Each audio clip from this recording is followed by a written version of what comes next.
Gangakhed railway बाह्य वळण प्रकल्प रद्द करण्याची मागणी। परभणीमध्ये महाराष्ट्र राज्य किसान सभेच्या वतीने गंगाखेड रेल्वे बाह्य वळण प्रकल्प रद्द करण्याची मागणी घेऊन बाधित शेतकरी व प्लॉट धारकांनी 23 जून रोजी उपविभागीय महसूल कार्यालयात आक्रमक आंदोलन केले। गेल्या 8 दिवसांपासून बेमुदत धरणे आंदोलन सुरू असताना प्रशासनाने दखल न घेतल्याने आंदोलनकर्ते संतप्त झाले।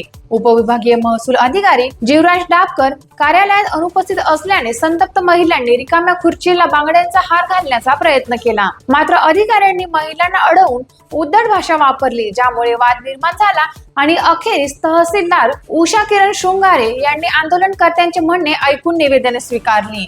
उड्डाणपूल होत असताना रेल्वे बाह्य वळणाची गरज नसून हा प्रकल्प केवळ कंत्राटदारांच्या फायद्यासाठी असल्याचा आरोप आंदोलनकर्त्यांनी केला आहे। ॲडव्होकेट माधुरीताई क्षीरसागर यांच्या नेतृत्वाखाली हे आंदोलन झाले। टाइम्स ऑफ महाराष्ट्र साठी परभणी जिल्हा प्रतिनिधी अनिल शेटे यांचा रिपोर्ट।